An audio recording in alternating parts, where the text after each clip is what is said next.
Só para entender o que eu quero fazer na aula de hoje, né, a gente vai seguir sobre observáveis, né, descritos no Color Glass. A gente já descreveu funções de estrutura, na aula passada, espalhamento com produção exclusiva de mesons, né? Lembrando que o caso dos mesons é um tipo de estado final possível, né? A gente pode ter produção de Z0, pode ter produção de fóton real no estado final, mas isso, todo o ponto de partida era o espalhamento fóton alvo, né? Onde a gente estava descrevendo o fóton virtual em termos da função de onda, né? Desse fóton. Aqui eu quero só arrematar, né? Finalizar a aplicação do Color Glass para um caso onde a gente tem colisão hadrônica, né? Então, por exemplo, eu vou ter colisão hadron-hadron ou hadron-núcleo, né? Ou seja, a gente não vai ter o fóton aqui no estado inicial, a gente vai ter dois hadrons, né? Ou um hadron e um núcleo.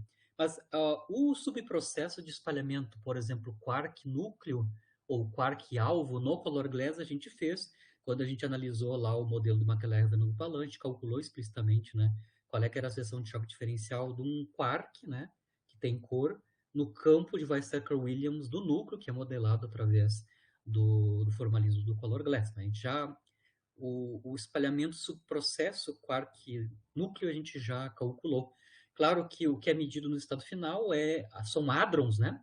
Então, necessariamente, a gente vai ter que convoluir aquela seção de choque de subprocesso com, obviamente, duas quantidades. Uma é a PDF, né? As PDFs dos quarks no projétil, né? Ou seja, o quark que vai espalhar com o color glass está vindo de um determinado projétil, que em geral a gente considera o próton, né? Então a gente vai ter que usar a PDF daquele quark incidente no próton, né? Via PDFs, né? Tem vários modelos de PDF. E ali, quando a gente tem hadron produzido no estado final, que é o processo que a gente está analisando aqui, a produção inclusiva simples de partículas em colisões hadron-hadron, né? Inclusiva simples que significa que eu consigo identificar um hadron, mas junto com esse hadron, claro, tem um estado final hadrônico de múltiplas partículas, né? De múltiplos hadrons, né? O observável principal experimental é a seção de choque diferencial em momento transversal, né? Que o pessoal chama de espectro em momento transversal, né? Não é em energia, mas em momento transversal, né? Isso é o que é mensurado experimentalmente, tanto em próton-próton quanto em próton-núcleo, né? No caso do projétil, como eu estava falando, né, os quarks dentro, os partons dentro do projétil vai ser descrito, claro, pela PDF, né, do determinado quark incidente dentro do próton, né? Lembrando que a gente está usando a PDF é a probabilidade de encontrar um parton, né, de sabor I com o momento longitudinal X, né, portado do hadron pi, né, numa determinada escala de prova, que eu estou chamando de Q2, né? A escala de prova não tem fóton aqui, né? Então o Q2 aqui na verdade é Mi2, né? É a escala dura típica do processo. Pode ser uma massa muito grande, estou produzindo partícula massiva. Se eu estou produzindo partícula leve, basicamente esse é o momento transversal do hadron produzido no estado final. Pode ser a massa do Z. Aí, para cada processo, a gente vai ter que identificar qual é a escala dura Q quadrado do problema, né? Então, aqui, na verdade, é Mi2 e não Q2, só para não ficar fazendo confusão com a virtualidade do fóton, que não está aqui. Né? A gente sabe que a evolução na escala dura, no caso das PDFs, é dado, né, em geral, pela DGLAP, né? Então, basicamente, o que os grupos fazem, os diferentes grupos, dada uma parametrização da condição inicial da PDF, né? Ou seja, a PDF de um determinado parton, né? Numa escala inicial Q0, né? Ou Mi0, a evolução em Q2 vai ser dado pela solução da equação de DGLAP, das equações de DGLAP. De novo, as equações de DGLAP nada mais são que, de novo, como é a BK, né? São equações íntegro-diferenciais, né? Acopladas, mais complicado, né? Acopladas que têm que ser resolvidas dada as condições iniciais, né? Que são os valores das PDFs numa determinada escala inicial. Quer dizer, tem vários grupos que fazem isso, né? Alguns de vocês já viram os nomes desses grupos, né? NSTW, CETEC, Neural Network, né? NNPDF, assim por diante. Tem uma miríade de grupos que determinam a partir dos dados experimentais o ajuste para as condições iniciais da evolução de GLAP das PDFs, né? Lembrando aqui que no nosso subprocesso que a gente calculou no Color Glass, a gente analisou o processo quark-alvo, produzindo um quark no estado final, mais o alvo, né? Claro que no nosso caso, o quark no estado final não vai ser medido, porque ele tem cor, né? O que a gente vai medir, na verdade, é o resultado da hadronização desse quark, né? Ou seja, o conjunto de estados finais hadrônicos advindos, né? Desse hadron, desse quark no estado final, que vai hadronizar, né? Essa transição do quark no estado final para produzido, né, produzido nos processos de espalhamento, né, para o estado hadrônico que vai ser medido no detector, né, é dado, né, é modelado pela chamada função de fragmentação.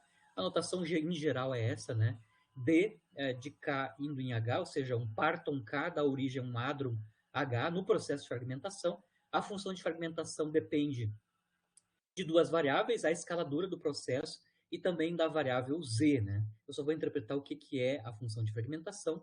Ela dá, então, a probabilidade, né, de produzir um certo hadron H que carrega uma fração de momento z do parton pi k, né, que é produzido no processo duro, que, por exemplo, a gente vai descrever no Color Glass Condensate, na escala de prova Q quadrado, ou Mi2. Né? Então, a única novidade aqui, comparado com o DIS que a gente está analisando, é que quando a gente está analisando colisão hadrônica, a gente tem quarks e gluons produzidos no estado final, a gente tem que fazer a transição deles para hadrons, né? Isso é dado pelas funções de fragmentação. As funções de fragmentação também evoluem na escala Q2 via equação de evolução de Glap, né? As condições iniciais também são ajustadas, né? De novo, há vários grupos, né, que ajustam ou que propõem, né, parametrizações para as funções de fragmentação, as mais conhecidas são a KKP, DSS e outras, né?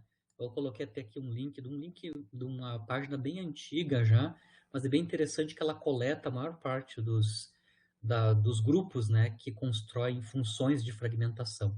Obviamente, o conjunto de dados que é utilizado para fitar as condições iniciais para as funções de fragmentação são diferentes, né? Em geral, são utilizados dados de mais e menos, né, produzindo hadrons, que são dados bem antigos, né, de 20, 30 anos atrás. Né? Mais recentemente, são utilizados os dados dos colisores também para vincular essas funções de fragmentação. Por exemplo, tem funções de fragmentação usando Neural Network, né, a NNPDF, existe a versão de função de fragmentação também, por este mesmo grupo. Né? Eu dei uma olhada aqui sobre revisões de funções de fragmentação, né, eu achei esse artigo mais recente de 2016, que faz um review, né, mais atualizado das funções de fragmentação, né, um Progressing Particle and Nuclear Physics de 2016. Se vocês quiserem dar uma olhadinha um pouquinho mais sobre como é que eles constroem outros grupos, né, as funções de fragmentação, eu deixo esse link antigo aqui do Marco Radit. Né? Basicamente, o que a gente vai utilizar aqui na construção da seção de choque da produção hadrônica no contexto do Color Glass, né, é basicamente o que a gente chama de formalismo misto, mas o ponto de partida do formalismo misto é a fatorização colinear. A fatorização colinear a gente já está bem acostumado, né, é basicamente uma fatorização nos tempos de ocorrência dos processos, né, numa colisão hadrônica, né, onde a gente separa temporalmente, né, os tempos iniciais, né, onde a gente tem os partons dentro dos hadrons. A gente tem, então, um segundo momento temporal, que é o espalhamento parton-parton, né, onde a gente consegue calcular, desde que o processo seja duro, a gente consegue calcular a seção de choque desse processo usando diagramas de Feynman, ou seja, a gente está usando TCD perturbativa, né, o diagrama de Feynman envolve, está por trás disso a teoria de perturbação, né? E, finalmente, nesse caso de produção hadrônica, ainda tem uma terceira fase, depois da colisão ou do espalhamento quark-quark, ou parton-parton. Nós temos a fragmentação dos partons que são gerados no estado final como resultado do espalhamento parton-parton intermediário. Né? Então, basicamente, o ponto de partida é o teorema de fatorização colinear. Como o Tommy está dizendo, são teoremas de fatorização, né? Eu só vou dar aqui uma revisão bem conhecida sobre os teoremas de fatorização na QCD, né? Então, aí vocês podem, por exemplo, ver o capítulo 4, né, do Handbook of Perturbative QCD, do Sterman e outros, né? Onde no capítulo 4 eles fazem uma lista, né, revisam todos os teoremas de fatorização relativos a QCD, por exemplo, o Dipnelasketten, para a produção de hadrons, para a produção de heavy quarks, produção de bósons e assim por diante. No teorema de fatorização colinear, né, a seção de choque é escrita como uma convolução, né, desses três processos. O processo inicial para tempo inicial é dado pelas PDFs, né, dos partons nos hadrons que vão colidir. Lembrando que as PDFs são assumidas como quantidades universais, né, elas são independentes de processo. A função de fragmentação, ou as funções de fragmentação, se eu estou produzindo hadrons no estado final. E, claro, a seção de choque em nível partônico, né, que é calculado em QCD perturbativa, pode ser na QCD usual, né, no método instante usual, ou pode ser no próprio Color Glass, o cálculo da seção de choque de subprocesso quark-quark ou parton-parton. Aqui eu vou começar com um pouquinho da notação, né? Lembrando então que eu tenho partons de hadrons que vão espalhar e gerar novos hadrons. Eu tenho partons dentro de hadrons que vão se espalhar, né? Vão resultado de um processo de espalhamento, e esses partons que espalham vão gerar partons novos no estado final, né? Aqui a notação, né? A fração do momento longitudinal do hadron 1, né? Por exemplo, o projétil, carregado por um parton dentro dele, eu vou denominar dxh1, então é a fração de momento longitudinal de um parton dentro do hadron 1. A mesma coisa para a notação para a fração de momento longitudinal de um parton no hadron 2, eu vou chamar isso de xh2, né?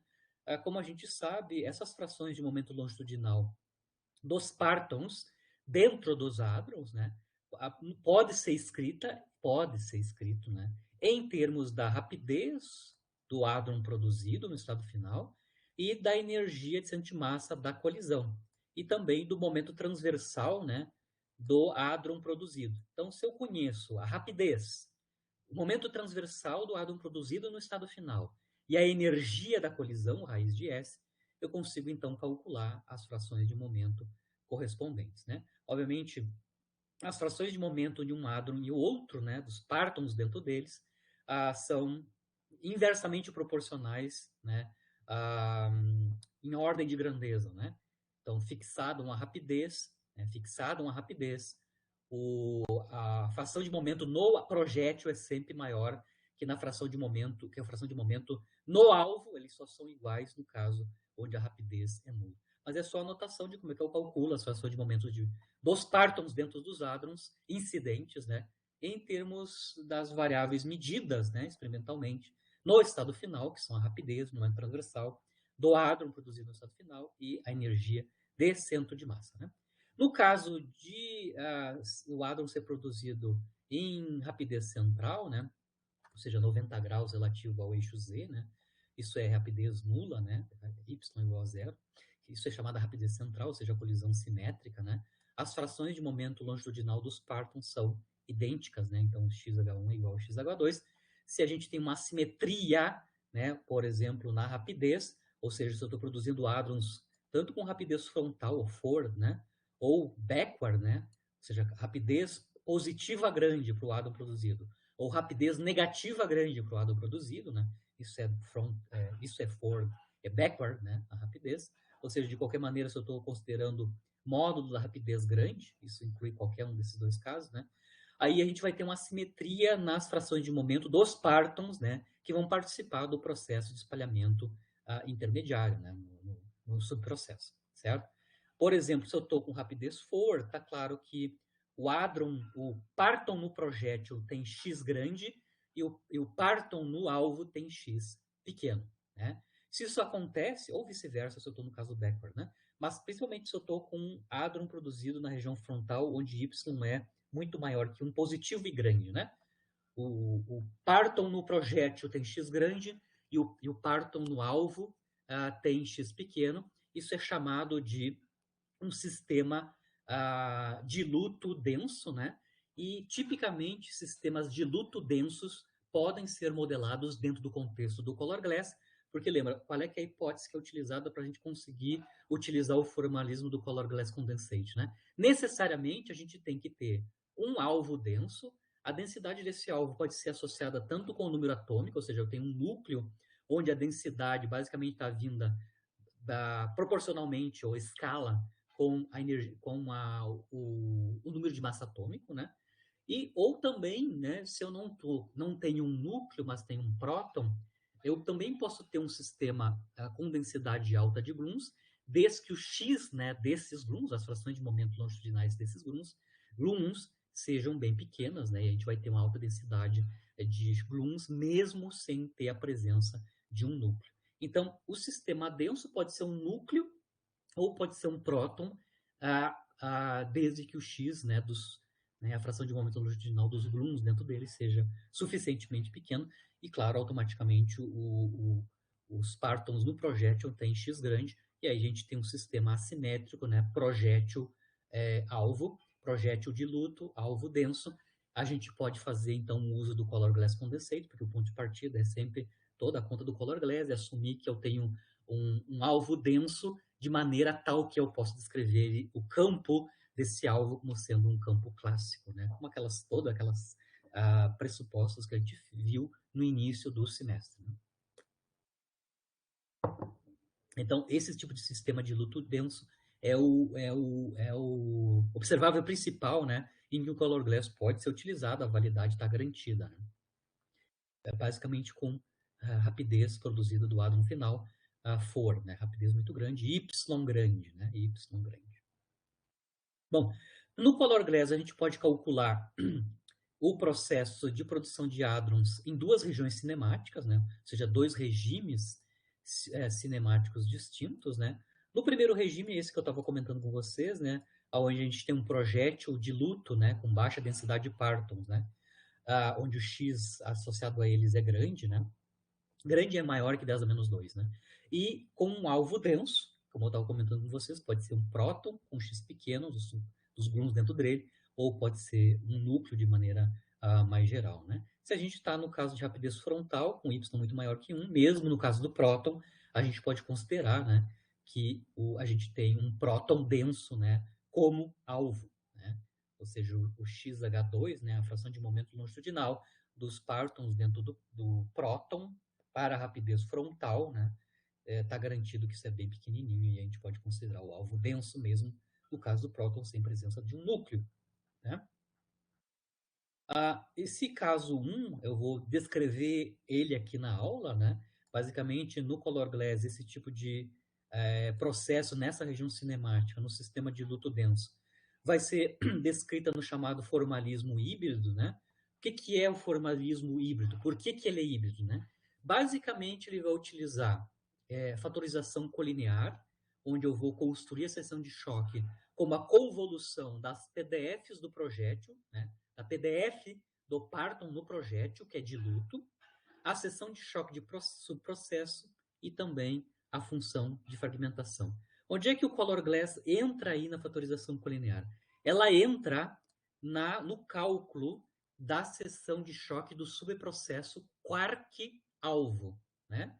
Por isso que ele é chamado formalismo híbrido, né? Você está usando fatorização colinear e lá na fatorização colinear você está utilizando para o cálculo do subprocesso, né?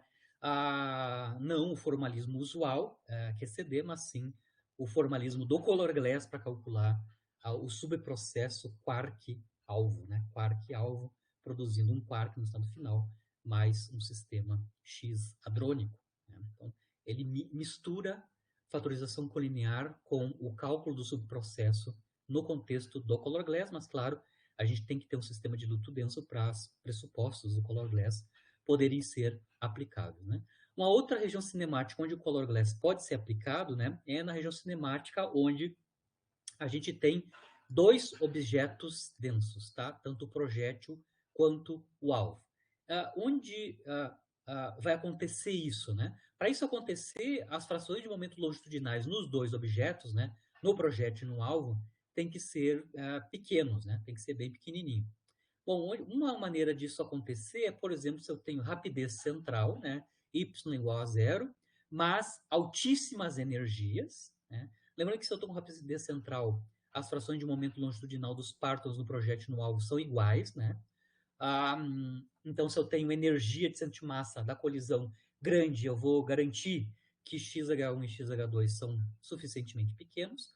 Ou se eu não tenho energia muito alta, eu posso garantir a condição de x pequeno, verificando uma região cinemática, né, onde o momento transversal do hadron produzido no estado final é pequenininho, né, comparado, claro, com a energia de centro de massa da colisão. Então, eu posso construir um sistema, dois sistemas densos, por exemplo, em colisões de rapidez, com hadrons produzidos em rapidez central, mas em altas energias na região de pequeno PT, na região de pequeno momento transversal. Isso vai garantir que tanto o alvo quanto o projétil, quanto o alvo, tem, né, uma alta densidade de partons, porque as frações de momento longitudinal dos partons dentro desses hadrons é suficientemente pequena para ser modelados no color glass, né?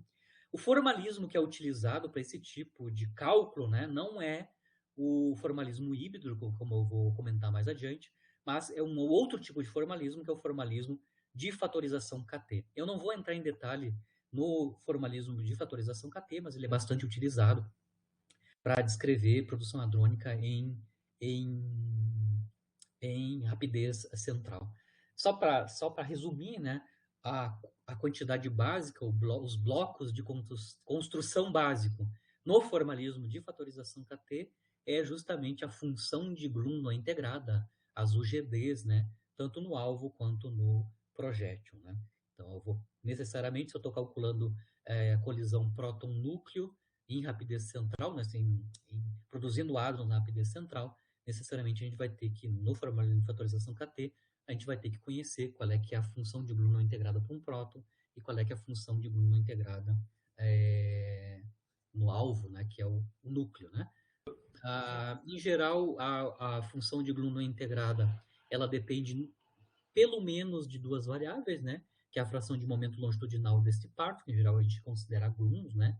O momento transversal, né? O momento transverso, né? Por isso que é fatorização KT, né? É o momento transversal desses GLUNs, né?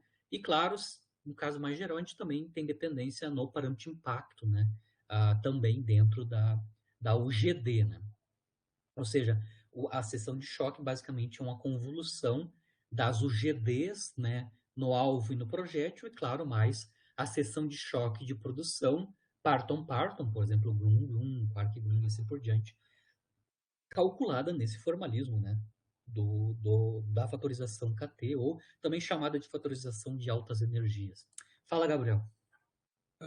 Uma coisa, a gente, acho que, não sei se o Ellison já acabou trabalhando com esse formalismo contigo, mas a gente já fez alguns trabalhos e mesmo não sabendo direito do que se trata, já acabou vendo essa fatorização em alguns trabalhos nossos, né?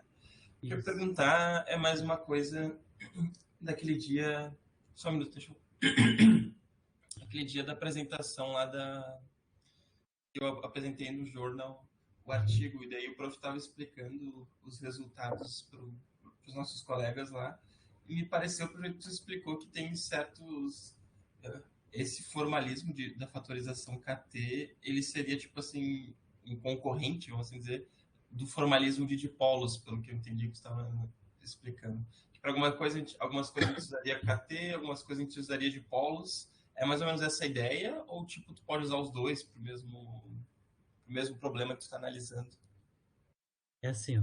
Em determinadas condições, tu pode conectar esses dois formalismos, né? O de fatorização KT com o formalismo de polos, né? Então, dentro de certas condições, certas regiões cinemáticas, basicamente você vai obter os resultados no formalismo de polo via uma transformada de Fourier, né, 2D, do espaço de momento transversal para o espaço de coordenadas transversais, ou seja, uma transformada de Fourier de KT para R, né?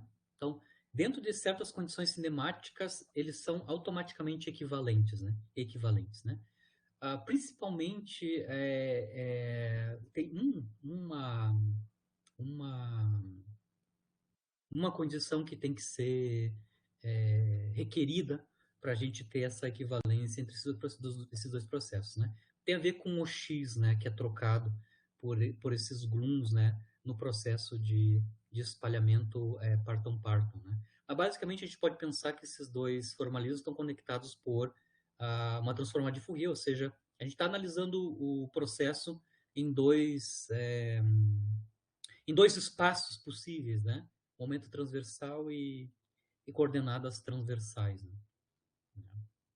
Uhum. Não, Por exemplo, entendi. pode partir, por exemplo, do formalismo de fatorização KT, por exemplo, para o cálculo da seção de choque do DIS, né, em KT, né, onde lá basicamente você tem duas quantidades que entram, né, um é o GD do próton, né, e o que a gente chama de fator de impacto do fóton, né. Você pode fazer uma transformada de Fourier dentro daquelas condições cinemáticas que eu estava comentando, né, e mostrar que tu recais depois dessa transformada de Fourier exatamente na expressão ah, do formalismo de polos para o DIS, né? Isso está feito nesse livro aqui, ó, eu tinha mostrado também, do Forshall, né? O Forshall, ele calcula, por exemplo, o Deep Elastic Scattering no formalismo KT, né? De fatorização KT. Depois faz a transformada de Fourier correspondente de KT para R, né? E mostra que as expressões que você chega no espaço em R é exatamente o que a gente construiu diretamente no formalismo de dipolos de cor. Ou seja, aquela fatorização na função de onda ao quadrado e na seção de choque de dipolo. Dentro de certas condições cinemáticas, basicamente, esses dois formalismos estão relacionados por conjugação de Fourier. Uhum. Ok. É só, tipo, a gente sempre estudou tanto de polo, né? E daí quando tu fez esse comentário, eu fiquei pensando, pois é, né? Pro trabalho a gente usa bastante essa fatorização KT. Acho que eu já vi o Guilherme usar bastante nos trabalhos dele também, né? Daí eu fiquei com essa dúvida, sabe? Mas beleza. Mas só para entender, o que é diferente no formalismo KT, né? Lembrando na fatorização colinear, né? Como o nome está dizendo, né? No modelo de Partons, ou no modelo colinear, no formalismo colinear, né? Como o nome está dizendo, os Partons são colineares com os hadrons onde eles estão dentro. Se eles são colineares com os hadrons, eles não têm momento transversal. Então, no formalismo usual, que é no formalismo colinear em QCD perturbativa, né, os partons dentro dos hadrons incidentes, eles não têm momento transversal. É zero. O momento transversal deles é zero, só tem momento longitudinal. Agora, no formalismo de fatorização KT, os os partons dentro dos hadrons já têm um momento transversal próprio. Tá? Então, nas PDFs, que é uma quantidade associada com o formalismo colinear, na PDF a dependência é só em x e na escala. Agora, a UGD, ou a função de não integrada de um parton, né, você não tem só o GD, né? Você pode ter uma PDF não integrada para quarks também, na fatorização KT, né? Não é unicamente que gluons que tem momento transversal. Os partons na fatorização KT, eles já têm, além do momento longitudinal de partida, também momento transversal. Né? Essa é a principal diferença entre o formalismo de fatorização KT com o colinear. Né? No colinear, os partons incidentes não têm momento transversal, e na fatorização KT eles já partem, já têm um momento transversal, né? Diferente de zero. Isso tem consequências físicas, né? Claro, no espalhamento. Né? Uhum. Então esse modelo da fatorização ele tem que carregar algumas considerações a mais nele. Sim, Eu exatamente. imagino que nos modelos, nas contas, essa consideração de que os partons não carregam um momento transversal no instante inicial deve mudar bastante as contas, né? Exatamente. O primeiro momento onde começou essa discussão bastante forte da fatorização KT e a vantagem dela, né? Mais ou menos uns 30 anos atrás, quando estava fazendo doutorado ou mestrado, né? Meados dos anos 90, né? Era justamente um problema que existia na época, né? Que era a produção de heavy quarks no estado final, por exemplo, uma colisão próton-próton, né? Os experimentais mediam a seção de choque de produção de CC barra, BB barra, e o resultado que saía da fatorização colinear era um fator 2, né? Abaixo dos dados. fator 2, mesmo você considerando até uma incerteza na massa desses heavy quarks, uma incerteza na escaladura do problema, mesmo fazendo todo esse jogo das incertezas teóricas no formalismo colinear, de maneira geral tinha um fator 2, principalmente para bottom, né, produção de BBBA, tinha um fator 2 ou mais, né, até mais de 2, da medida experimental com a predição teórica na fatorização colinear, mesmo em next leading order, ou seja, mesmo com mais alta ordem incluída. Quando esse mesmo processo é calculado na fatorização KT, mesmo em leading order, né, a normalização da seção de choque já era obtida automaticamente, sem correções de mais alta ordem. Ou seja, o fato de nós termos, então, um momento transversal nos partons iniciais, por exemplo, nos blooms iniciais, altera totalmente a predição teórica das seções de choque de produção. Estou dando um exemplo onde a normalização claramente já é conseguida, né, obtida corretamente, em leading order na fatorização KT. Obviamente tem toda a modelagem do espectro em PT, né, no momento transversal, das partículas produzidas, que é diferente no formalismo KT comparado com o formalismo chamado colinear. Ok. É. Então é um ponto a mais, né, para essa fatorização. Uhum. Então tem grupos, né, que estão há muitos anos trabalhando, fazendo predições no formalismo de fatorização KT para vários processos de produção de partículas no estado final, principalmente em hadron-hadron, que é o mais importante, né, comparado com o colinear, né. Um autor que é bem famoso, ou autores, né, que são bem famosos, que calculam vários processos em fatorização KT, né, e comparam com o que sai do colinear, é o Zotov, né, Zotov e Lipatov. O Artem Lipatov e o Zotov, se vocês olharem na literatura, bota Zotov e Lipatov, vocês vão ver uma série de artigos onde eles calculam, né, na fatorização KT os processos, né. É difícil porque você tem que calcular teoricamente como é que é a nova seção de choque de subprocesso nesse formalismo, que é diferente no caso colinear, né, no usual, né. Então, eles têm que calcular o elemento de matriz, né, de espalhamento no formalismo KT para o subprocesso parton-parton, né. Ele é diferente. Obviamente, quando você coloca KT igual a zero para os partons que estão espalhando, você tem que obter exatamente a seção de choque do subprocesso do caso colinear, né? Mas ele é mais geral, né? Ele é mais geral que o caso colinear. Ok, obrigado, prof. Mas a fatorização KT aqui no caso hadrônico é só no caso, por exemplo, que a gente está tentando escrever hadrons produzidos, né, em rapidez central, né, onde tanto o alvo quanto o projétil, se eu estou com energia alta, né, se eu estou com altas energias, ambos, a princípio, seriam densos, né. Eu não vou fazer essa análise, como eu estava comentando com vocês, né, é um mundo, fatorização KT é um mundo, né, eu só estou dando alguns autores que vocês podem acompanhar, mas eu vou analisar, na verdade, aqui o processo, ou seja, a região cinemática onde os pressupostos do Color Glass já estão sempre garantidos, né? Então, se eu estou com um processo onde eu tenho um alvo, um projétil de luto e um alvo denso, né? Como eu falei, o alvo denso pode ser um núcleo, a densidade está garantida, a alta densidade está garantida pelo número de massa atômico, né? Ou eu ainda posso ter um alvo próton, desde que a rapidez do hadrão produzido seja grande. O X, né, a fração de momento longitudinal dos gluons dentro desse próton são pequenos e eu posso assumir como como uma alta densidade, um grande número de ocupação, né? Um alto número de ocupação dos gluons dentro de um próton. Né?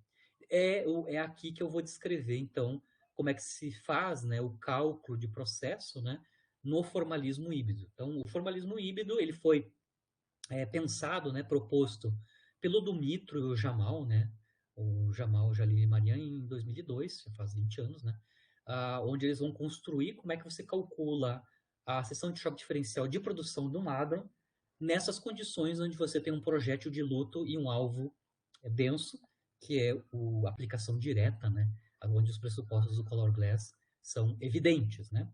Certo? Então aqui a gente já sabe fazer esse cálculo, a gente já fez, na verdade, esse cálculo, não vou revisar tudo de novo, né? Basicamente, no Color Glass, o processo principal aqui é um quark, né, de um projétil, que é de luto, vai espalhar no campo de cor denso, né, que é o campo de Varsaka-Williams, né, do meu alvo denso, que pode ser um núcleo ou um próton com alta densidade de gluons, né. Notação: o quark do projétil incidente tem momento P e o quark produzido no processo de espalhamento com a color glass, com o alvo, né, tem momento K. Então, P e K são os momentos dos quarks, né, incidente e resultado, né, no processo de espalhamento do quark incidente com o color glass. Basicamente é isso que a gente viu, né? Tem um quark de momento P, ele espalha, né, multiplamente com o alvo, via aí o modelo é color glass, né, e sai é produzido com um momento transversal, com momento K, né, momento K no estado final. Lembrando que isso aqui é um subprocesso, né, esse quark no estado inicial está vindo de um próton, né, ele está dentro de um próton, né, e depois esse quark que foi produzido no estado final, como resultado do espalhamento com o color glass, tem que transitar para um hadron, e quem faz isso, né, ou seja, a quantidade que modela a transição do quark para hadron, né, é a função de fragmentação. Bom, como é que eu vou descrever então o estado desse quark incidente, né? Bom, a menos a normalização, né, desse estado, né? Basicamente, eu vou conseguir escrever o estado do quark incidente, que tem momento P, spin I e cor alfa, em termos do transformado de Fourier, né? Lembrando que aqui eu estou no espaço de momento, esse estado aqui está no espaço de momento, né? Tem o P aqui, que é o momento do quark incidente, né? Eu vou fazer uma transformada de Fourier, ou seja, o estado do quark incidente no espaço de momento é obtido a partir do estado do quark no espaço de coordenadas transversais, né? Então, esse cara que tem momento P, esse quark que tem momento P, tem coordenadas transversais x transverso. Quando eu faço uma transformada de Fourier, que é o que está feito aqui, né? Eu passo, então, do espaço de configuração transversa, ou seja, do estado no espaço de configuração transversal, para o espaço de momento. Então, é só como é que eu escrevo o estado do quark incidente, né? Com momento P, spin I, core alpha. A normalização do estado, basicamente aqui eu só vou chutar qual é que é o... É a mesma coisa que em mecânica quântica, né? A normalização ao quadrado do estado tem que ter a dimensão de inverso de volume, né? Então tá claro, quando eu calculo n ao quadrado, embaixo aqui eu teria que ter o volume ocupado por esse quark incidente, né? No contexto de partícula livre e mecânica quântica, né? Aqui esse volume é escrito, lembrando que esse volume aqui é escrito em termos do tamanho no espaço transverso, ou seja, eu estou escrevendo isso, o tamanho do espaço transverso, como sendo a integral no espaço transverso, né? Ou a integral em d2x transverso. Isso vai nos dar, então, o tamanho S transverso no espaço transverso. E, claro, tem uma dimensão a mais, né? Que é o tamanho de uma caixa na direção x-. Lembrando que x transverso e x- são as coordenadas, entre aspas, no cone de luz, né? Coordenadas espaciais no cone de luz. E lembrando que o x é o tempo no cone de luz. Então, se você está calculando volume no espaço de coordenadas transversais, né? O volume tem que ser calculado dessa maneira, né? Tem que envolver as coordenadas transversais, x, e também a componente menos no cone de luz, lembrando que x é tempo no cone de luz. A mesma coisa para calcular o estado do quark no estado final, aquele que tem momento K, né? No estado final. Né? De novo, temos a normalização e lembrando, né? Quando esse quark no estado final, ele é o resultado do múltiplo espalhamento do quark incidente com o color glass. A gente já mostrou lá no início do semestre que o efeito do espalhamento do quark com o campo de cor do núcleo, né, denso, né, ou com o alvo denso, né, é a aquisição de uma fase, né, que é dada pelas linhas de Wilson, né? Então está claro aqui, vocês conseguem ver que o estado do quark no estado final, né? Estou chamando de out, né? É basicamente o estado do quark, né? No estado inicial, né? No espaço de configuração transversal, né? Claro, transformada para coordenadas para momentos, transformada para momento transversal, obviamente, né? Mas o resultado do espalhamento é, comparando o estado inicial com o final, é o aparecimento de uma fase, né? Onde esta fase aqui, basicamente, são as linhas de Wilson, que eu estou denotando aqui por V e J de X transverso, né? Lembrando aqui, eu não estou abrindo explicitamente, mas o V e J basicamente envolve, então, a, a,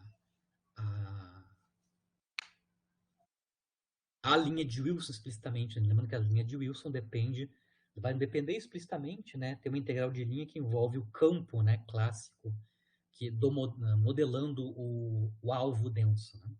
Então, basicamente, o V e J é uma fase que são calculadas via as linhas de Wilson, como a gente mostrou. Né? Se a gente tem os estados iniciais e finais, principalmente o estado final, a gente pode calcular agora o número de quarks produzidos no estado final, no processo de espalhamento, né? Ou seja, para obter a seção de choque, né, o primeiro ponto é calcular o número de quarks, né, no estado final. Para calcular o número de quarks no estado final, a gente vai ter que calcular o sanduíche no estado final do operador número de quarks, né? O operador número de quarks, né? Então, o operador número de quarks que com o momento K é basicamente construído a partir dos operadores criação e aniquilação, né? Associado à criação e aniquilação de fermions quark, né? Então aqui eu tenho B Dagger B, são os operadores criação e aniquilação deste quark, desse fermion, né? Obviamente esses operadores obedecem relações de anticomutação, como é o caso em TQC, né? Para fermions, né? Lembrando que as notações aqui, né? Basicamente o operador número de quarks mede a quantidade de quarks com momento K, spin beta e cor J. Né? Então, J e B tem a ver com cor e spin e momento K. Bom, como é que eu vou calcular? Como é que eu vou calcular o número de quarks total no estado final produzidos, né? Basicamente eu vou calcular, né, o sanduíche do operador número de quarks, né? No estado final, onde o estado final a gente acabou de calcular ele a partir do estado inicial do quark e a fase que é obtida através do múltiplo espalhamento com o núcleo ou com o alvo denso, que é escrito em termos das linhas de Wilson, que é a quantidade de V e J de X transverso. Então aqui eu estou colocando explicitamente, né? Escrevo explicitamente quem é o operador número, é o B Dagger B, e coloco, né, faço o sanduíche com os estados, o ket e o bra associado aos quarks no estado final. Né? Obviamente, na notação, quando eu for construir, por exemplo, o bra, né? O bra associado com este cara aqui, com esse cat out, né? Ou seja, o bra out é calculado, né? A partir do cat out, né? Quando eu for calcular, por exemplo, o bra, né? Aqui onde ao invés de calcular em termos da variável x transversal, eu vou usar a notação de variável x' transversal. Mas basicamente é ipsiliteris o que está aqui, né?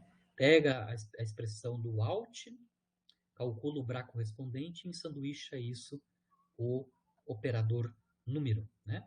Quando a gente faz esse sanduíche, claro, a gente vai ter duas integrações, né? Duas integrações em coordenadas transversais, a original em x transverso, que vem do cat, e em x', que vem do bra, né? Obviamente, a gente tem as transformadas de Fourier agora da diferença x com a x'. Obviamente, a gente vai ter V Dagger, né? Na verdade, V Dagger V. O V Dagger V vem do bra e do cat, né? Do estado do quark no estado final. E, claro, o sanduíche explícito, né, do operador número nos estados de quark, né, explícitos, né, no espaço de configuração transversal ou de tamanho transversal x transverso. Tá? Obviamente, para eu calcular o número de quarks no estado final, que é esse sanduíche, necessariamente eu vou ter que calcular duas coisas. Né? Primeiro, a média sobre configurações do campo de cor do alvo, né? Ou seja, aqui essa símbolo de média tem que haver que eu vou fazer a média sobre configurações de cor, de cargas de cor, né? De fontes de cor desta quantidade, né? VDagger V. Lembrando que V é basicamente linhas de Wilson, né? Que depende das coordenadas transversais. E a outra quantidade que eu vou ter que calcular explicitamente, né, é o resultado da aplicação dos operadores criação e aniquilação sobre os estados de Quark, né, que são esses estados aqui no espaço de coordenada transversal. Bom, vou começar com o cálculo explícito desse sanduíche, né? Para isso, primeiro, nós vamos calcular quanto é que é esta quantidade, né? B, né, o operador B aplicado ao estado de Quark, né? Lembrando que o operador B aqui, que a gente está utilizando para construir o operador número, está no espaço de momento, né? Lembrando que esse operador B no espaço de momento está sendo aplicado sobre um estado de Quark no estado, né? No espaço de configuração transversal, então a gente tem que dar um passo atrás, né? Primeiro a gente vai ter que reescrever o operador B no espaço de momento para um operador B no espaço de coordenada transversal, né? Que eu vou fazer isso, claro, através de uma transformada de Fourier, né? Do espaço de Y para K, tá? Então eu estou escrevendo o B de K em termos de um B de Y, né? Ou seja, via transformada de Fourier.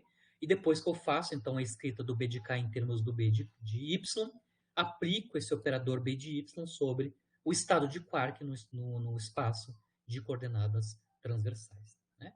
Obviamente, a aplicação do operador B sobre o estado de quarks pode ser construído, né?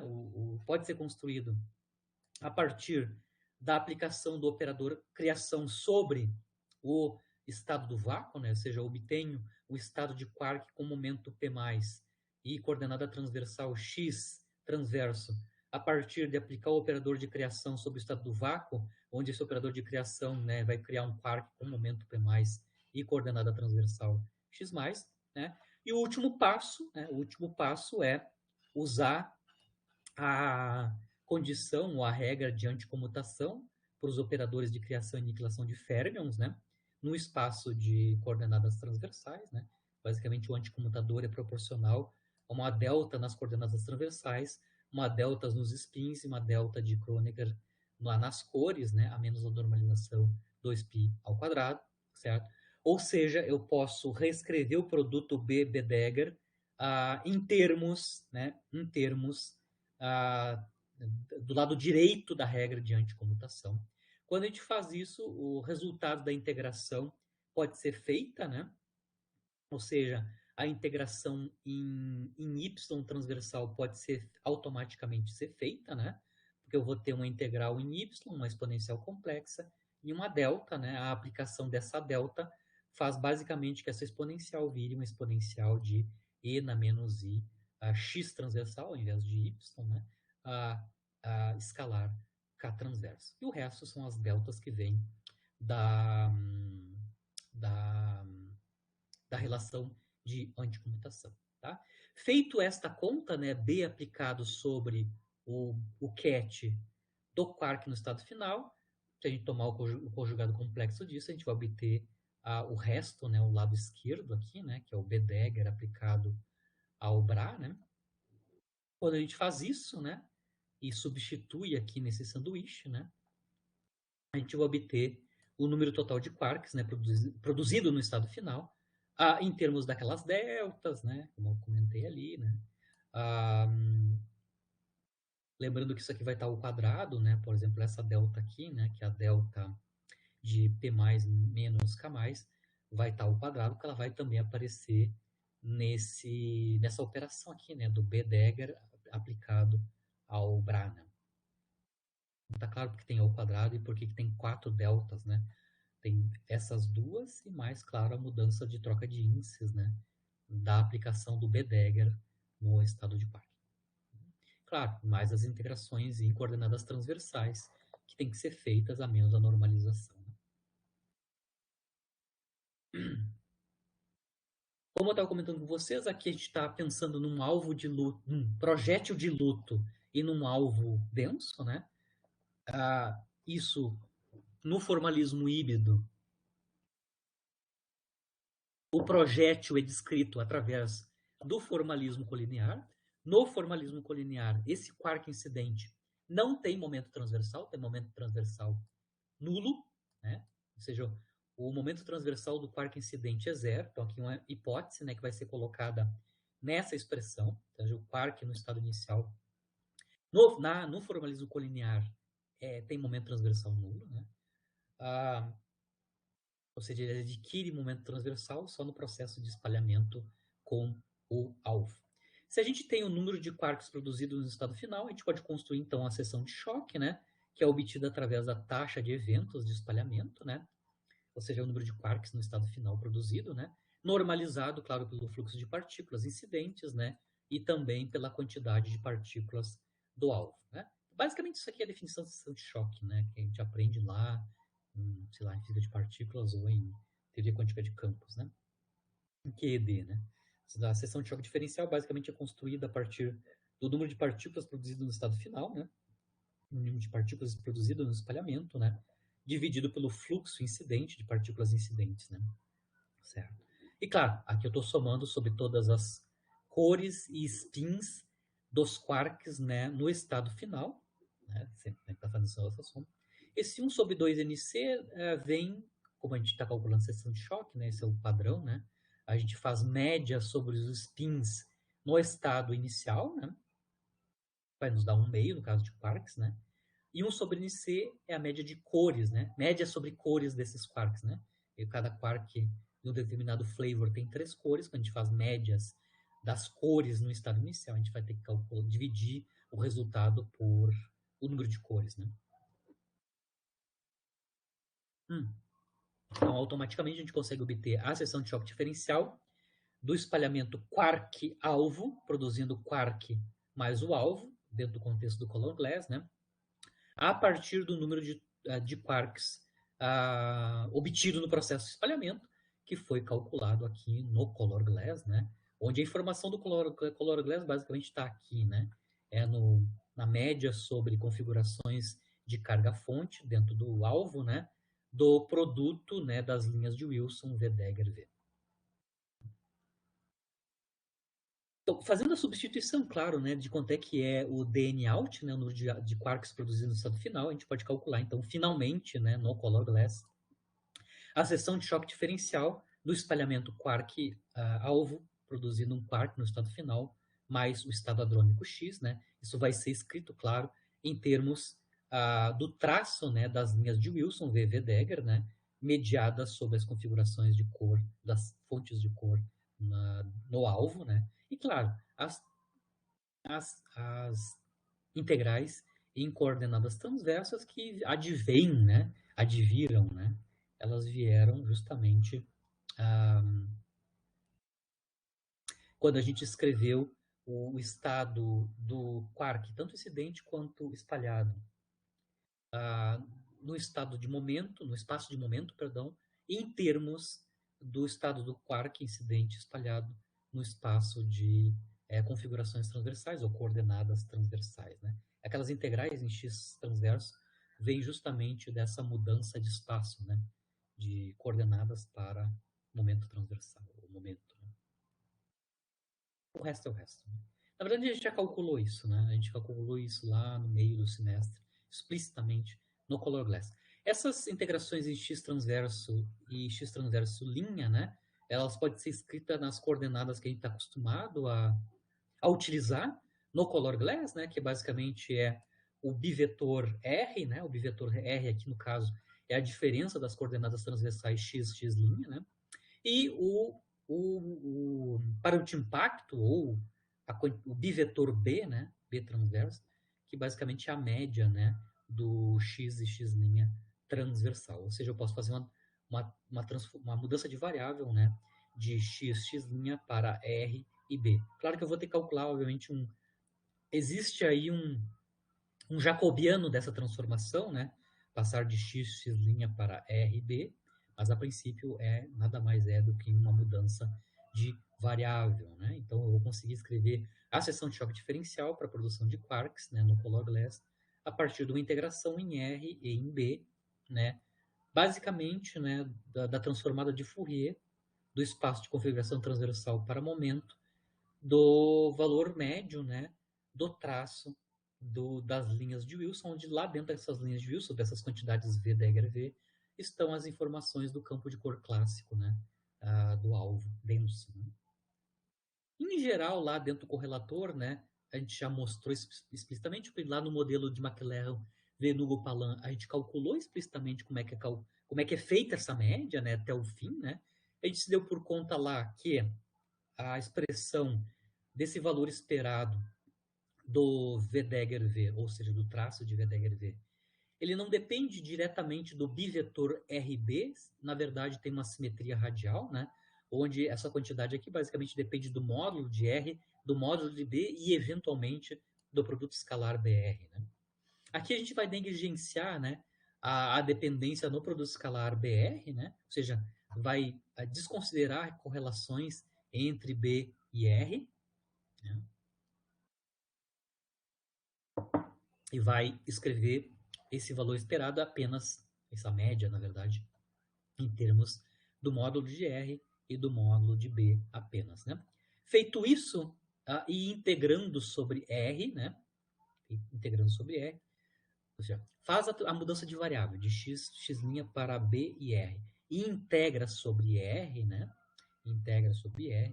O que a gente vai obter, então, depois dessa mudança de variável e integração sobre R, é a escrita da seção de choque diferencial do espalhamento quark-alvo, produzido um quark no estado final mais o sistema hadrônico X, né? Ele é escrito em termos, então, da integral no parâmetro de impacto, né? Integral em B, de uma certa quantidade, que a gente já consegue entender o que é, né? Que basicamente é, a menos as normalizações, né?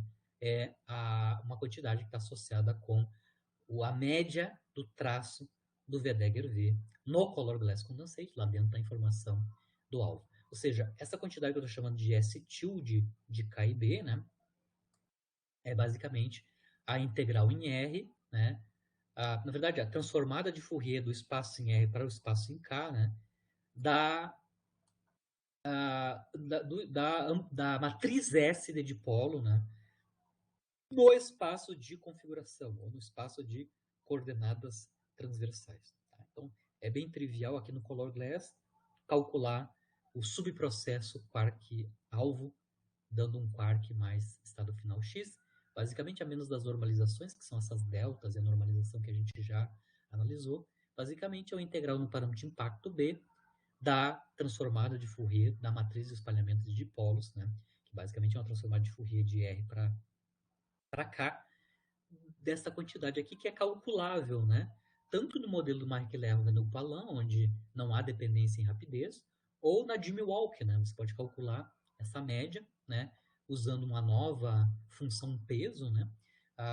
Que tenha dependência na rapidez. A gente discutiu já em detalhes como é que é calculada esta quantidade em diferentes abordagens, né? Tanto no MV quanto na Jimmy Walk, né? Ou na hierarquia de Balitsky, né? Numericamente, no caso de Balitsky. Né? E podemos usar BK também, que é uma aproximação da Jimmy Walk, né? Na aproximação de grande NC. Né? Em geral, o pessoal usa a solução numérica da BK para obter essa média aqui, né? Explicitamente. Não o MV, mas sim a solução numérica da BK. Né? Tem um delta adicional que aparece aqui do nada, né? Que não aparece aqui nas normalizações usuais, né? Se vocês lembrarem aqui, a única delta que aparece, na verdade, é uma delta das componentes mais dos momentos do parque incidente e do parque espalhado, né? Essa delta que está colocada aqui adicionalmente é justamente para a gente estar usando a hipótese colinear, né? Ou seja, essa delta de P mais igual a zero, você tem que lembrar lá no cone de luz, só para lembrar, né? A componente menos de cone de luz do momento de uma partícula real, né? É inversamente proporcional à componente mais, elas são inversamente proporcionais às componentes mais e menos dos momentos, né? E a componente menos é diretamente proporcional ao momento transversal da partícula, né? Ao quadrado. Claro, mais a massa aqui, mais a massa quadrada ao quadrado da partícula, né? Mas vejam bem, como eu estava comentando, né, o quark incidente, eu estou assumindo ele como colinear, tá? A gente está usando fatorização colinear, né? Ou seja, esse quark incidente não tem momento transversal. Se esse quark não tem momento transversal, né, não tem momento transversal, isso vai implicar que a componente do condiluz associada a ele também vai ser nula, né? Também vai ser nula. Então, essa delta que está aqui, que é a delta de P mais igual a zero, né, é, está aqui devido ao fato que a gente está assumindo que o quark incidente não tem momento transversal. Se eu quiser trocar aqui a ordem, eu posso, né? P mais é diretamente proporcional ao P transversal, e embaixo a gente tem a energia, né? Lembrando que a componente menos é a energia da partícula, se a energia do quark é diferente de zero, obviamente, né? Tá claro que se eu tenho um quark com momento transversal, essa componente mais é zero no ponto de luz, né?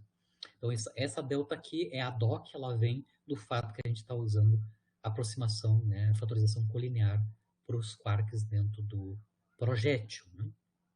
Eu ainda posso escrever essa delta, né, na fatorização colinear em termos da integração em x menos, né? Lembrando que a delta, ou seja, o fato que P mais é zero significa, lembrando que P mais está conectado, né, é a variável conjugada de Fourier da coordenada x menos, né? X menos tem um momento de Fourier associado, que é o P mais no cône de luz. Então, eu posso escrever P mais igual a zero em termos do integral em x menos, né, da transformada de Fourier, né, do espaço de momento para o espaço de coordenada, né, no cône de luz x menos. Lembrando que a integração em x menos nos dá o tamanho daquela caixa, né, na normalização que a gente acabou de comentar aqui, né? Quando a gente estava normalizando os estados, né, a gente mostrou que as normalizações do estado são inversamente proporcionais, né? O n ao quadrado é inversamente proporcional ao volume ocupado por esses quarks no estado inicial e final, e uma das quantidades utilizadas no cálculo do volume é justamente o tamanho da caixa na direção x menos. Né? Então, é só outra maneira de escrever a condição que P mais é zero, né? Quark sem momento transversal inicial, em termos do volume da caixa na direção x menos, que é o L menos. Substituindo isso aqui na delta, escrevendo explicitamente o n ao quadrado em termos do volume, né, a gente vai obter essa expressão final aqui, né, finalmente, né, perdão, finalmente para a seção de choque diferencial da produção de um quark via color glass, né, quark núcleo ou quark alvo via modelo color glass. Basicamente é bem compacta, né? Basicamente é apenas a integral no momento no parâmetro de impacto da transformada de Fourier da amplitude da matriz de espalhamento de dipolo, né? A S tilde, né?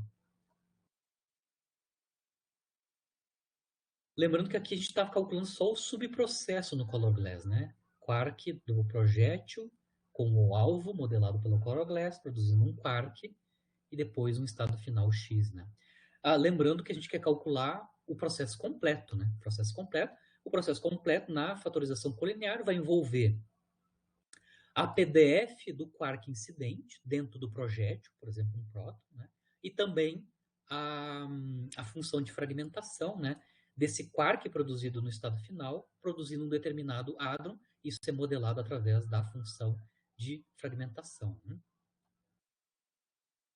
Quando a gente faz, então, essa convolução da seção de choque de subprocesso no color glass, que é essa integral no momento transversal da transformada de Fourier da matriz de espalhamento de dipolo, né, que é o S tilde I.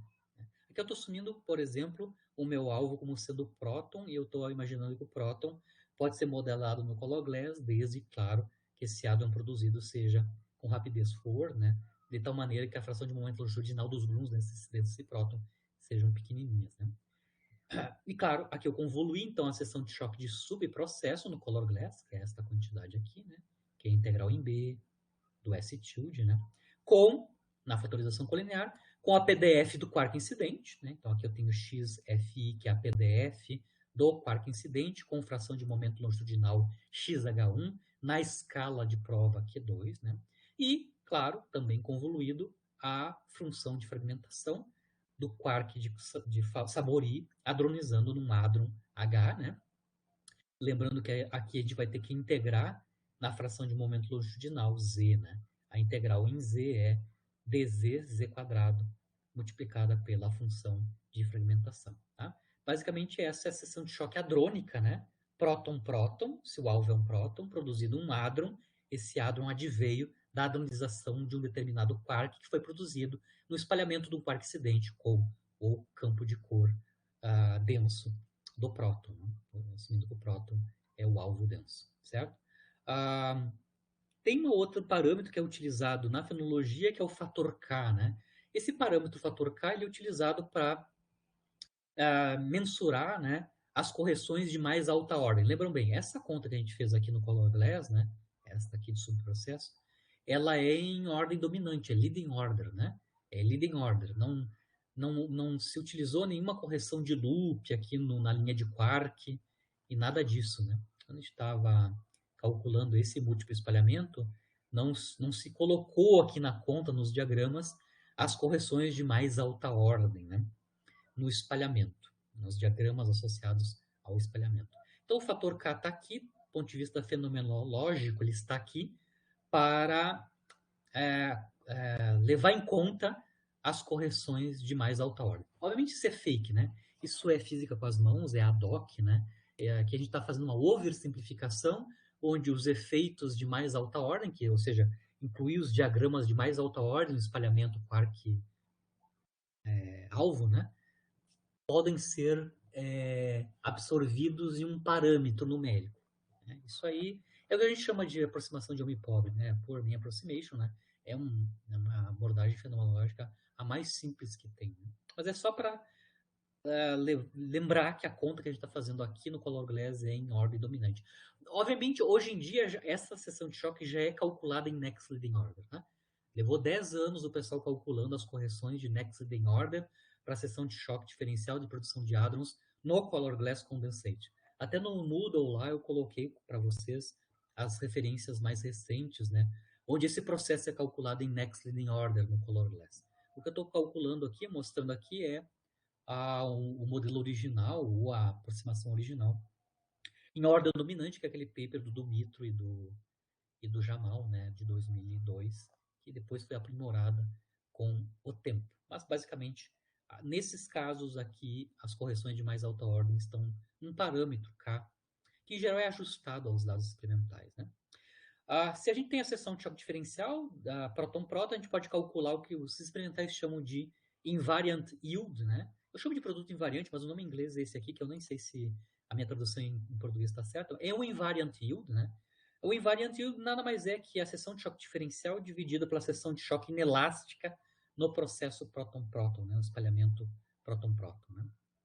Então, você apenas divide a seção de choque diferencial por a seção de choque inelástica. Obviamente, vocês têm aqui, obviamente, uma quantidade que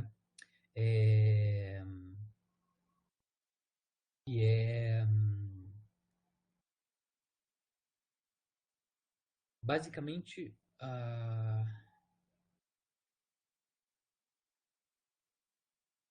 a dimensão dessa criatura da direita basicamente é inverso de momento transversal, né?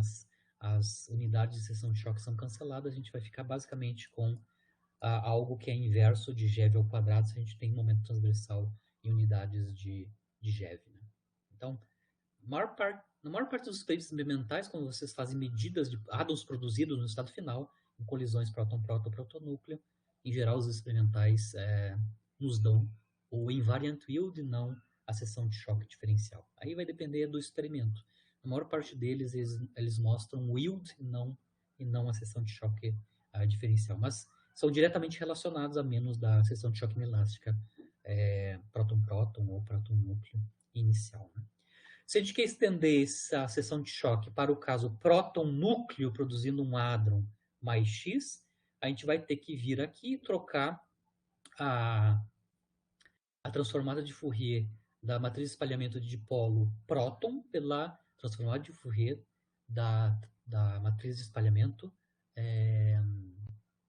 de polo núcleo, né? Então, a gente vai trocar o S tilde I por um S tilde IA, onde aqui a conta, né, envolve núcleos, né? Ou seja, envolve o núcleo como o alvo. Então, é só a única troca que tem que ser feita é escrever explicitamente como é que é a amplitude de dipolo, né? Transformar de Fourier dela para o espaço de momento,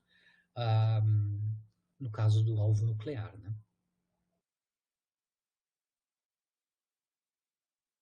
A partir do yield, né? A partir do yield, tanto em próton-próton quanto em próton-A, no caso do próton-A, né? A gente pode obter os efeitos nucleares, né? O que ocorre quando eu troco o espalhamento próton-próton pelo espalhamento próton-núcleo? Ou seja, qual é que é o efeito do meu alvo ser nuclear, né? Ou seja, o que aparece de correção de efeito nuclear quando a gente está fazendo espalhamento próton-núcleo, né? Os experimentais mensuram os efeitos nucleares numa colisão próton-núcleo a partir de uma quantidade que é chamada, um observável que é chamado fator de modificação nuclear, o RPA, né? O fator de modificação nuclear, basicamente, escrito em termos do yield, né, é definido como o yield na colisão próton-núcleo dividido pelo yield, né, no espalhamento próton-próton, essa razão dos yields, né, próton-núcleo e próton-próton, normalizada pelo número de colisões binárias núcleon-núcleon. Essa é a definição do fator de modificação nuclear em termos dos yields.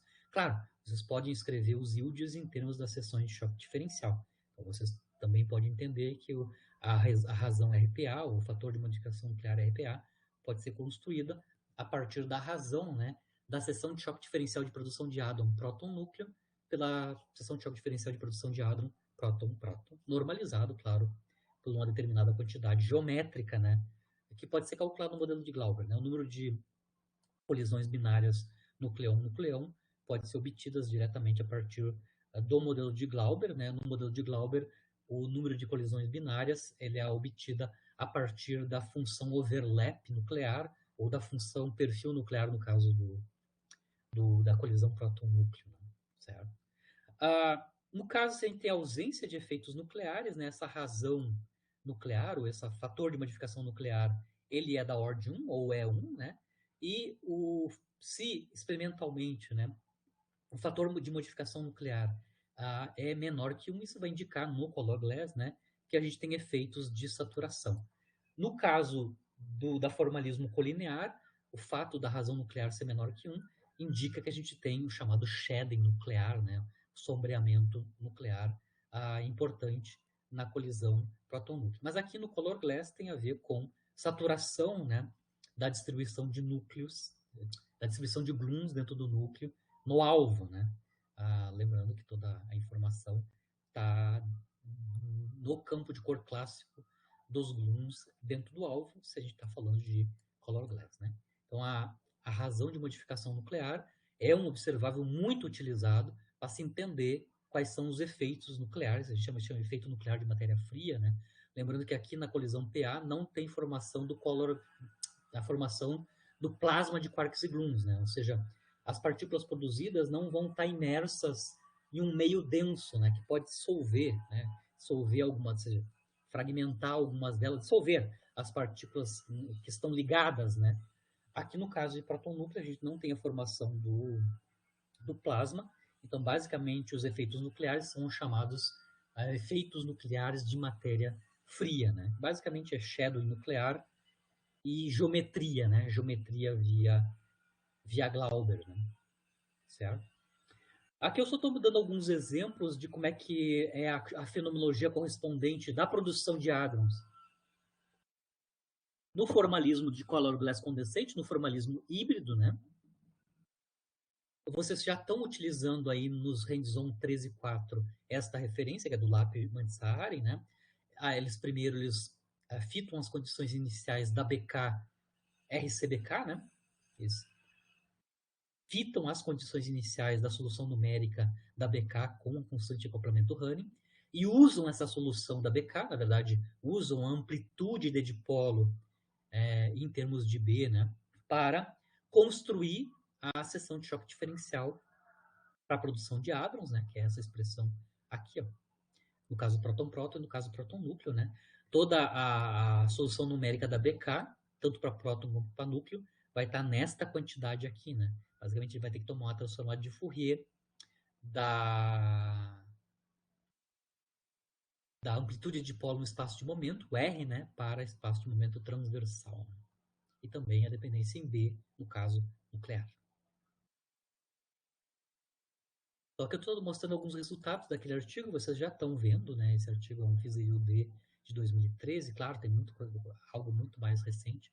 Eu estou mostrando alguns casos, né? Então, por exemplo, aqui a gente tem no Color Glass, usando a solução numérica da equação BK, né? Com diferentes condições iniciais, que vocês já estão vendo aí, né? Condição inicial MV, MVE, MV gama, né? São 3 opções para as condições iniciais a lá MV, né? E a produção de pions nêutrons, isso é um hadron específico, um hadron neutro leve, né? Pion carregado, então um Hzinho, né? É hadron pion neutro, né? E na colisão próton-próton, no RIC, né? Onde a energia antimassa da colisão próton-próton é 200 GeV, tá? Então aqui estão mostrando, ele mostra a dependência nas diferentes condições iniciais, o que dá para ver que a predição para a seção de choque é quase independente da condição inicial utilizada para o cálculo da RCBK numérica, né? E os dados experimentais que estão aqui, né, são para diferentes rapidezes, mas vocês conseguem ver para diferentes rapidezes, mas as rapidezes aqui são for, né? A rapidez aqui é 3.3, 3.8, 4. Isso é rapidez grande, tá? Rapidez grande, e significa que o meu projétil é diluto e o meu alvo próton é denso. Eu estou com rapidez for, bem for, né? Bem for. Então, aqui tem dados de produção de pion neutro e também de hadrons negativamente carregados, ou seja, pions carregados, P-, meson K com carga negativa e assim por diante, né?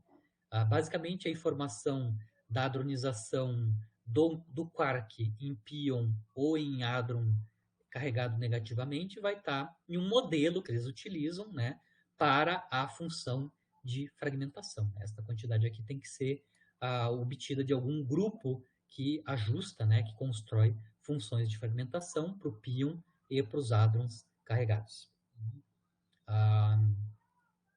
O LAP Mansaari usa um modelo específico de função de fragmentação. Aqui eu estou mostrando qual é que é o fator K que eles utilizaram para normalizar a seção de choque. Veja que o fator K é grande, né? Dá mais de 2, né? Um fator maior que 2.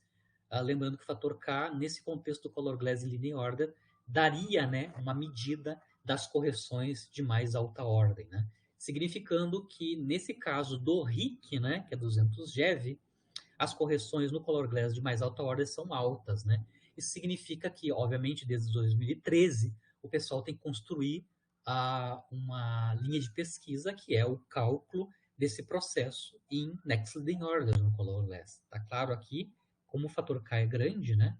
Em rapidez frontal, significa que é necessário analisar o processo em mais alta ordem. Temos que calcular o processo em mais alta ordem porque a correção é grande.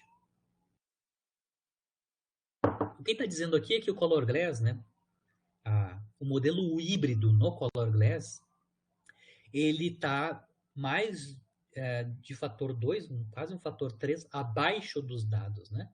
Para eu conseguir essa curva chegar aqui nos dados experimentais, tem que ser multiplicado por 2,5 a expressão leading order. Né? Então, tá claro, já se sabia lá nos anos 2010 que o cálculo em Next Leading Order tem que ser feito. Eu já coloquei no Moodle os cálculos recentes já com Color Glass em Next Leading Order.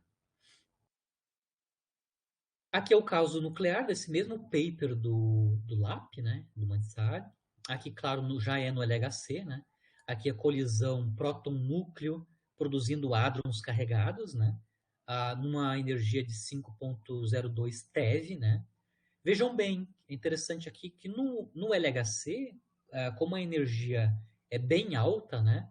O fator K necessário para descrever aqui os dados de produção hadrônica é K igual a 1. Ou seja, os pressupostos que estão por trás dos color glass estão bem garantidos, né? E a correção na energia do LHC são bem menores, né, do que no caso do RIC. Eles estão mostrando o que acontece com a predição com aquelas diferentes condições iniciais, né, para a solução da BK numérica, né, com constante de acoplamento Rani. E, finalmente, aqui um outro exemplo. Tem vários plots nesse artigo, né? Aqui a gente tem a razão, né? A razão nuclear, ou seja, a razão, o fator de modificação nuclear, né? Como eu mostrei, é a razão dos yields PA por PP dividido pelo número de colisões binárias. Aqui está escrito em termos de momento transversal, né? Na colisão próton-chumbo produzindo hadrons carregados, né? H+, H-, né? E nessa mesma colisão com 5.02 TeV, tá? Tanto para momento transversal pequeno, indo para a direção de momento transversal grande. Vocês conseguem ver que para momento transversal grande, a razão nuclear basicamente vai a 1, significando que o efeito nuclear é irrisório, né? Para momento transversal grande, mas vocês vejam que há uma supressão enorme quando a gente vai para momentos pequenos, né? Menores que 3, 2 GeV. A supressão pode ser enorme, da fator 2, né? Quando a gente está com momentos transversais tendendo a zero, né? Para os hadrons carregados no estado final, a razão nuclear é um fator 1,5, né? Um fator 2 de supressão quando a gente vai para momento transversal pequeno. Obviamente aqui as partículas que são produzidas são hadrons com massa pequena, são pions ou kaons, né? Onde a massa é bem pequena, né? Então, a gente está podendo assumir que esses hadrons são ultra-relativísticos no sentido que a massa pode ser assumida como zero, né? Certo? Então, a gente tem hadrons ultra-relativísticos no estado final, usando, claro, o modelo numérico, né, da solução da BK, com diferentes condições iniciais que são dadas nesse artigo. Bom, eu vou encerrar aqui a disciplina, né? Só para conversar com vocês o que eu tinha planejado, se vocês olharem a página 1 do início da disciplina, né? Eu teria um item a mais que seria as correlações angulares, né? Então, o meu último capítulo, na verdade, o último item que eu analisaria no contexto do Color Glass Condensate seria as correlações angulares. A gente não tem tempo, já terminou o semestre. A princípio, isso é um tema específico da tese do Erison, né? Então, eu não vou tratar aqui, não vou me estender na questão das correlações angulares. A gente pode escrever correlações angulares, double scattering também, dentro do formalismo do Color Glass, né? Usando todas as quantidades que a gente calculou até aqui. Só para dar um resumo sobre Color Glass ou formalismos que envolvem, né, saturações de gluons, né, tanto no próton quanto no núcleo, né, eu deixo para vocês uma referência, vocês querem se atualizar, né, qual é que as últimas análises fenomenológicas, últimas não, né, mas as mais próximas, né, mais recentes, análises fenomenológicas utilizando tanto Color Glass quanto formalismos que envolvem saturação de partons, né? Que esse artigo de revisão do Morreale e do Salazar, né? Que é Mining for Gluon Saturation Net Collider, onde eles resumem quase toda a fenomenologia que existe tanto no DIS, né? A produção dos processos exclusivos, todos os processos que a gente viu nas aulas desse semestre, né? E mais também correlações, flow e etc. Outros observáveis que a gente não discutiu aqui. Nesse artigo de revisão, acho que esse é é do ano passado, esse artigo de revisão, né? Onde vocês podem acompanhar, né, um sumário, né, das diferentes abordagens e as diferentes contrastes, né, dos formalismos teóricos com os dados experimentais mais recentes, tanto do LHC quanto do RIC, inclusive as predições para os próximos aceleradores, né? Os aceleradores EA futuros, os aceleradores próton-próton, protonúcleo, núcleo-núcleo futuros, né? Como adaptações do LHC em RAMs futuros.